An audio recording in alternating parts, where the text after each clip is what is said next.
নমস্কার। শনিবারের গল্প চ্যানেলে আপনাদের সকলকে স্বাগত। আপনার গল্প আমাদের কণ্ঠে। আজকের বিশেষ নিবেদন একটি সত্যি ভৌতিক ঘটনা। ঘটনাটি আমার এক আত্মীয়ের কাছে শোনা। ঘটনাস্থল মধ্য কলকাতায় অবস্থিত একটি নামী সরকারি হাসপাতাল। তবে হাসপাতালের নামটি কিছু ব্যক্তিগত ও প্রশাসনিক কারণের জন্য প্রকাশ করা যাচ্ছে না। হয়তো আপনি কখনো না কখনো সেখানে গেছেন অথবা যাবেন। চলুন ঘটনাটি শুরু করা যাক। রাত তখন প্রায় 2টো। শহরের রাস্তাগুলো ধীরে ধীরে ফাঁকা হয়ে আসছে। দোকানপাট প্রায় বন্ধ, কেবল কিছু চায়ের দোকানে টুকটাক লোকজন। সৌভিক, একজন তরুণ ডেলিভারি বয়, তার বাইকে বসে ফোনে স্ক্রিনের দিকে তাকিয়ে আছে। হঠাৎ ফুড ডেলিভারি অ্যাপে একটা অর্ডার আসে।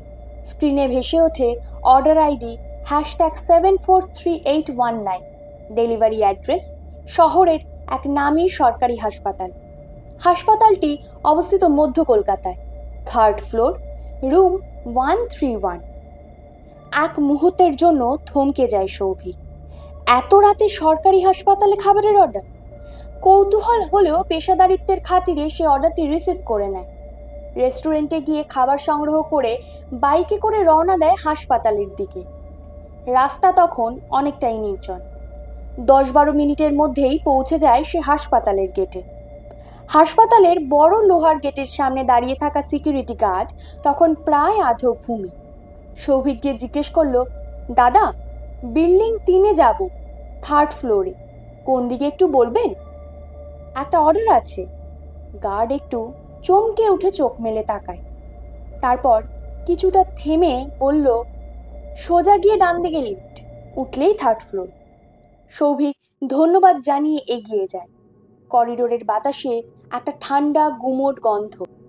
লিফটের সামনে দাঁড়িয়ে থাকতেই সে দেখে একটা কুকুর পাশে এসে দাঁড়িয়েছে।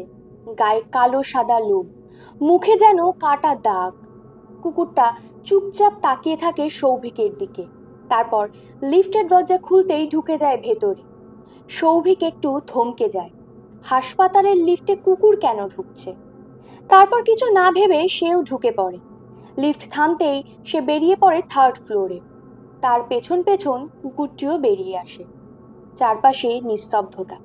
একটা ফ্লোরে এতটা নীরবতা থাকা স্বাভাবিক নয়। ধীরে ধীরে এগিয়ে যায় 131 নম্বর ঘরের দিকে। ঘরের সামনে গিয়ে দরজায় কড়া নাড়ে। দরজাটা খানিকটা শব্দ করে খুলে যায়, কিন্তু কেউ চোখে পড়ে না। ভেতর থেকে একটা ভারী গলা ভেসে আসে, আয়, টেবিলের ওপর রেখে যা। চমকে ওঠে সৌভিক। কেউ দরজা খুলল না, অথচ দরজা খুলল কিভাবে? কেউ চোখে পড়ছে না, অথচ কণ্ঠস্বর শুনতে পাচ্ছে। ভয় মেশানো কৌতূহলে সে ভেতরে ঢোকে। ঘরটা ভেতরে ঢুকতেই তার শ্বাস বন্ধ হয়ে আসে। ওটা যেন একটা মর্গের রূপ। সারি সারি দেহ সাদা চাদরে ঢাকা অবস্থায় শুয়ে আছে। এক ধরনের ঠান্ডা গন্ধ নাকে এসে লাগে। বাতাস ভারী। নিস্তব্ধতা এতটাই গা ছমছমে মনে হচ্ছিল ঘড়ির কাঁটাও থেমে গেছে। সে টেবিলের ওপর খাবারের প্যাকেট রেখে দিল। দেখল টেবিলের সামনের চেয়ারে একজন শাড়ি পরিহিতা মহিলা, প্রায় কোমর অবধি খোলা চুল, এবং মাথা নিচু করে টেবিলে ঝুঁকে বসে ক্রমাগত দুলছে। সৌভিকের শিরদাঁড়া দিয়ে যেন ঠান্ডা স্রোত বয়ে যাচ্ছিল। সে আর কোনো দিকে না তাকিয়ে পেছন ঘুরে যেই বাইরে যেতে যাবে, হঠাৎ যেন কানে বাজল, দাঁড়া, যাস না। বুকের ভেতরটা ঠান্ডা হয়ে আসলো। চারপাশে তাকালো, কেউ নেই। দ্রুত ঘর থেকে বেরিয়ে পড়ে সে। লিফটে করে নিচে নেমে আসে সৌভিক। এবারও দেখে কুকুরটা ঠিক তার পেছনে দাঁড়িয়ে, কিন্তু তার স্পষ্ট মনে আছে কুকুরটি তার সাথে নামেনি। সে গার্ডের কাছে এসে বলে, দাদা, ওই বিল্ডিং 3-এর 131 নম্বর ঘরটা কোন ডিপার্টমেন্ট? গার্ড অবাক হয়ে বলে, 131? ওটা তো মর্গ ডিপার্টমেন্ট। আপনি ওখানে খাবার দিতে গেছেন? কিন্তু কাকে দিয়ে এলেন খাবার? ওখান দিয়ে কে খাবার অর্ডার করেছে? গার্ড অদ্ভুত বিস্ময়ের চোখে সৌভিকের দিকে তাকিয়ে রইল। সৌভিক স্তব্ধ হয়ে দাঁড়িয়ে যায়। মর্গ? তার ঠোঁট আওড়ায়, শরীরে কাঁটা দিয়ে ওঠে। পেছনে তাকায়, কোথাও সে কুকুরটাকে দেখতে পায় না। একটু আর সময় নষ্ট না করে বাইকে উঠে স্টার্ট দেয়। হাসপাতালের গেট পেরিয়ে যাওয়ার সময় আরেকবার সে পেছনে তাকায়। দূরে, হাসপাতালের থেকে অনেকটাই দূরে এখন সে, কিন্তু সে দেখতে পাচ্ছে সেই কুকুরটা দাঁড়িয়ে আছে। চোখ দুটো অন্ধকারে জ্বলজ্বল করছে, যেন কিছু বলতে চাইছে।